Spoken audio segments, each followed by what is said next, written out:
Hello, ladies and gentlemen, we're back for more Kubera, picking up with the most recent chapter, of course. Yeah, which is what, finale 29, episode 427. I don't know why I feel the need to do this every time. I never know what, I do this literally every single video I record. I'm like, welcome back, ladies and gentlemen, we're back for more X with the most recent chapter, or with, you know, picking up where we left off last time, and then don't know where to go from there. And you'd think I'd have figured this out, given I've been doing this for how long now? You know, just a few years. Right, anyhow, leave a like, comment, subscribe, notification bell, YouTube stuff, you know how it be. Trying 1,000 subs within the year, so if you give me a solid to that would be greatly appreciated. At 989 as of recording this video, only 11 subs away from that lovely little goal. Anyhow, let's jump right into it. So you want the fiendish magic to help the humans in place of those lost gods? Why? Those very humans were the ones who abandoned it in the first place. And did you gods put them up to it? That's what you get for doing stuff they can't even handle. Let them choke on their regret. I don't care. I remember the Nastika getting annoyed by the San Vega magic requests and intentionally stirring up more discontent. You all acted angry when the fiendish magic link got severed, even though that was exactly what you were after. Don't you think we don't know that? Well, you're right, some of us did. Not me. I never thought the San Vega magic requests were a hassle. Why would I? They never get old. Yeah, that sounds like Rana. Jeez, he's bragging about screwing with humans through fiendish magic. Ugh. Whose idea was it to make that pathetic thing represent us? I mean, what can we do? He's the strongest one here. Yeah, Ratri, you don't seem to get it. Let me spell out why your proposal makes no sense whatsoever. First, as I already said, it was the humans who no longer wanted it. Second, what made them reject it remains unresolved. It doesn't have to be me. Any Nastika could meddle with fiendish magic if they get tricked. Meaning, anyone who casts it is still at risk of being possessed and losing control. Besides, those with a talent for fiendish magic have faced discrimination for the last 1,000 years. Can you even imagine the kind of revenge they'd unleash after such a fuck? Can you even imagine the kind of revenge they'd unleash after such oppression when they're linked back to their savage magic? San Vega magic. I don't know why I said savage. It didn't even occur to you, did it? So much for gods being smarter than Nastika. Anyway, the list goes on, but you should have gone through it. You should have gotten it through your head by now, so I'll stop. Stop wasting our time on stuff like this and bring me something that actually matters. If you'd asked me to look into why Arsvins isn't coming back, I would have said yes. Asura seems to be working with Sagara. Say what? There are enough enemy forces gathered in Willow to threaten even Asura's life. But that could change depending on whether you cooperate with us. Cooperate my foot? What? You want me to go to the human realm? No. You'd be intervening through fiendish magic. Did everything I said go in one ear and out the other? Since fiendish magic has been deemed heretical in the human realm, for the last 1,000 years most humans wouldn't know how to use it, even if the link got restored. But a small number of them sought out those heretical records, and Willard currently holds the perfect fiendish magician for you to intervene through.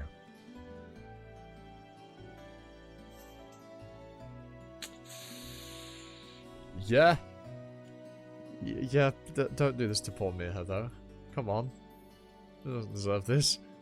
Her fiendish affinity recently came to light as the high divine affinity failing, it dropped below 1,000. There's a human on Willard with the child's body parts grafted onto them. Did you know that? With your child's body parts. Season 3, episode 2? Episode 2?! Episode 427, finale 29. I don't know what's going on. Huh? Why are those two standing there like that? I heard Priest Claude was with the barrier stone, so maybe they're guarding the way? But I thought he summoned a god. So weren't they watching over the barrier? Or maybe they already left the city. But why? Things are tense in the Arctic as is. This is something I guarantee Waddy is going to comment about this because you do every single time. So why would they just leave after finally being summoned? You there? Now for the assumption. You there. Now for the groundless assumptions. Make sure not a word leaves the temple. The safest place where the barrier stone is. So we're just protecting the summoner. Understood.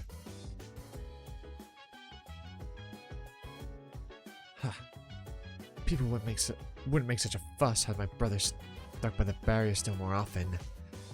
Just how much has he been slacking off with his duties?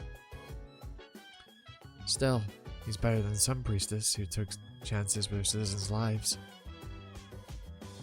Come on, Teo, don't beat yourself up like that, love.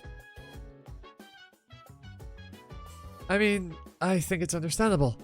You didn't know that God Hava was able to communicate with God Agni, and you couldn't just let them meet without knowing how bad the consequences would be in case a fight broke out, so... God Hava's infamous for killing humans like it's nothing, so if someone like him is tolerating city life, then maybe I should win him over before letting him meet with God Agni. I'm just speculating out of my pure admiration for you, but I think you could have looked at it that way. Irie, how can you still be so nice to me? Even when I pushed her away all that time. It's an awkward smile though, isn't it?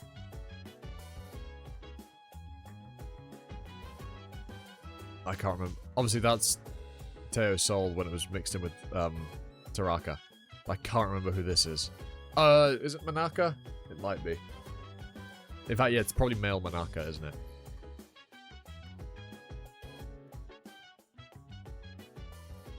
Yeah, if I'm remembering.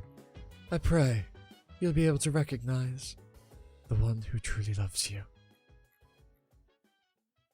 What just popped into my head? What are your thoughts on fiendish magic? Huh? Well, you said jumpy. I mean, about what God Yama said after he returned with Rana. He told us to decide on fiendish magic, remember? That was meant for Rana. Think about it. He went looking for Cytalican royalty, so what else could he want? Regeneration magic's gone, so he's trying to bring back the fiendish magic that can replace it. I heard the Chaos Temple Library has all sorts of books on heresy. I apologise, don't know what came over me there. I've been awake for at least an hour. I shouldn't be yawning. Although, I haven't had a coffee yet, so maybe that's why. I heard the Chaos Temple Library has all sorts of books on heresy. I mean, you already know about fiendish magic, right? Did you ever get your fiendish affinity measured? I feel like it'll be high, given she doesn't have any divine affinity. Alright, let's stop being so serious, yeah? This is Mr. Frutra's favourite jerky! It took me a while to get these again. I meant to save them for Mr. Frutra, but I'll make an exception, just for you two. Forget it, I'll just eat them all. You know, God Yama meant to keep us in the safest place, but it also keeps Rana from insulting anyone. Having to decide all alone, within these walls. It must be a huge burden. Bringing back the fiendish magic for the sake of the entire human race. That's such a crucial matter to be handed. I don't have the right to make such a call. You do. Right now, you hold the representative authority the king had back then. Read the declaration in earnest, and the link to fiendish magic will be restored immediately. Then, is there a way to link only the Sun Yoga magic? As far as I know, the Sun Vega magic has severe backlash due to some Nastika intervening. If it could be done selectively, they would have severed just the Sun Vega magic 1,000 years ago. That's not to say it's entirely impossible. But don't forget what became of the Titalican royalty as a result of their declaration. The more demanding the declaration, the steeper the price to be paid. Needless to say, even if you link both Sun Yoga and Sun Vega, the price will need to be paid, just like in the past.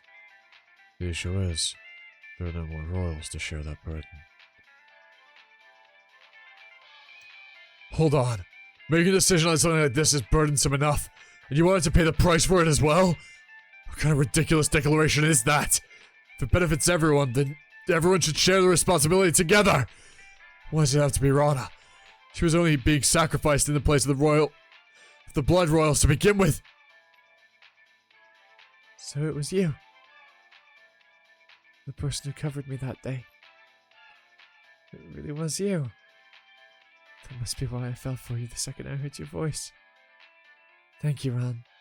I know you're worried about me. Let me think about it some more. In the end, Rana's gonna step up and do it. That's just who she is.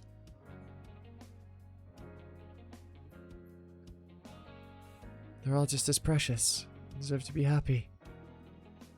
They would all want to live. But Rana, that means you also want to live. I won't let you bear all the burden by yourself. No, there's not really anything you can do about it, bro. Yama's gone, so how come you're behaving? You're acting so impossible moments ago. Not looking for your children. You're not leaving to join Asura. Seriously, what's going on? Does Yama have you by your throat? Well, maybe he does, contrary to what some assume. I am to love my kin very much. No, wait, that might be too much to follow for a punk who only remembers one child out of so many. So what if I can't remember the rest of them? Look at you, biting back now that I'm weaker. Looks like Yama's back.